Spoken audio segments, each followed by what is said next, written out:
عاشورہ کے روزے کی فضیلت۔ سیدنا ابو قتادہ انصاری رضی اللہ تعالیٰ عنہ سے روایت ہے کہ رسول اللہ صلی اللہ علیہ وآلہ وسلم سے یوم عاشورہ کے روزے کے بارے میں دریافت کیا گیا تو آپ صلی اللہ علیہ وآلہ وسلم نے فرمایا، یہ گزشتہ سال کے گناہوں کا کفارہ بن جاتا ہے۔ سیدنا عبداللہ بن عباس رضی اللہ تعالیٰ عنہ سے روایت ہے، جب نبی کریم صلی اللہ علیہ وآلہ وسلم مدینہ تشریف لائے تو آپ صلی اللہ علیہ وآلہ وسلم نے دیکھا کہ یہودی یوم عاشورہ کا روزہ رکھتے ہیں۔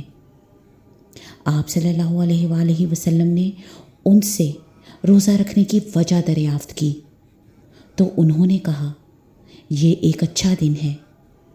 اس دن اللہ تعالیٰ نے بنی اسرائیل کو ان کے دشمن سے نجات دلائی تھی۔ موسیٰ علیہ السلام نے بھی اس دن کا روزہ رکھا تھا۔ نبی کریم صلی اللہ علیہ وآلہ وسلم نے فرمایا، موسیٰ علیہ السلام کے ساتھ مناسبت کے اعتبار سے میں زیادہ حق رکھتا ہوں۔ تو آپ صلی اللہ علیہ وآلہ وسلم نے روزہ رکھا اور اس کا حکم بھی دیا۔ جمہور کے نزدیک یوم عاشورہ سے مراد ماہ محرم کا 10واں دن ہے۔ سیدنا ابو ہریرہ رضی اللہ تعالیٰ عنہ سے روایت ہے کہ رسول اللہ صلی اللہ علیہ وآلہ وسلم نے فرمایا، رمضان کے بعد افضل روزہ اللہ کے مہینے محرم کا روزہ ہے۔ ابتدائی اسلام میں یوم عاشورہ کا روزہ فرضیت کا درجہ رکھتا تھا، لیکن جب رمضان کے روزے فرض ہوئے تو عاشورہ کی فرضیت ساقط ہو گئی، تاہم فضیلت برقرار ہے۔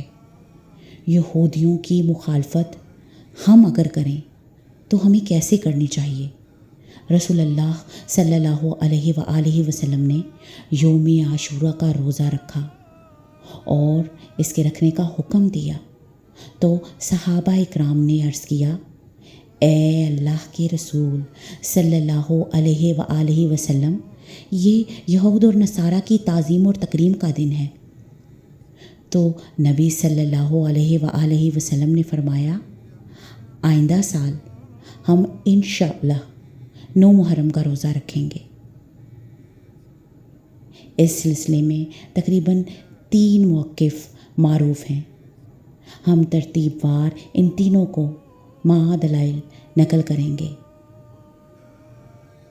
پہلا موقف، صرف 9 محرم کو روزہ رکھا جائے گا۔ حدیث میں اسی پر دلیل ہے۔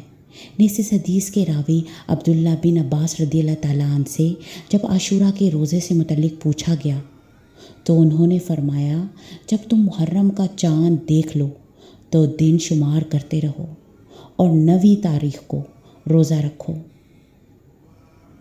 یہ موقف رکھنے والوں کا کہنا ہے کہ مرفوع حدیث اور صحابی کے قول سے یہ تعین ہو جاتا ہے کہ روزہ صرف 9 محرم کا رکھا جائے گا اور اس سے یہود کی مخالفت بھی ہو جائے گی۔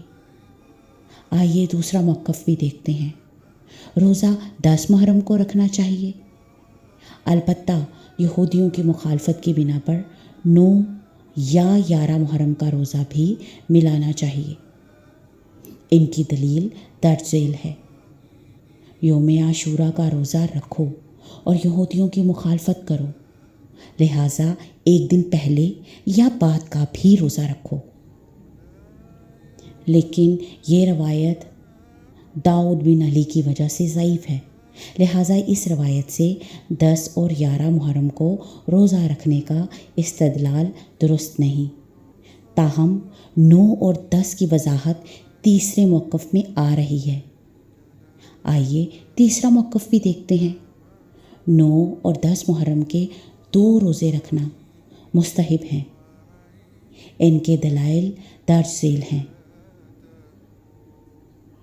سیدنا جابر بن سمرہ رضی اللہ تعالیٰ عنہ سے روایت ہے کہ رسول اللہ صلی اللہ علیہ وآلہ وسلم ہمیں عاشورہ کے روزے کا حکم دیتے، اس کی ترغیب دیتے اور اس کا خوب اہتمام فرماتے۔ جب رمضان کا روزہ فرض کر دیا گیا تو آپ صلی اللہ علیہ وآلہ وسلم نے ہمیں اس کا حکم دیا، نہ کہ منع کیا، اور نہ اس کا خاص اہتمام کیا۔ ہمیں اس کی دلیل ایک اور حدیث میں بھی ملتی ہے کہ سیدنا عبداللہ بن عباس رضی اللہ تعالیٰ عنہ سے روایت ہے کہ رسول اللہ صلی اللہ علیہ وآلہ وسلم نے فرمایا، اگر آئندہ سال تک زندگی ہوئی تو میں انشاءاللہ 9 محرم کو روزہ رکھوں گا، اس اندیشے کے پیش نظر کہ مجھ سے یوم عاشوراء کے روزے کی فضیلت نہ رہ جائے۔ اس حدیث سے جہاں یہ معلوم ہوا کہ یوم عاشوراء 10 محرم ہے، وہاں یوم عاشوراء کے روزے کی فضیلت اور اہمیت بھی واضح ہے۔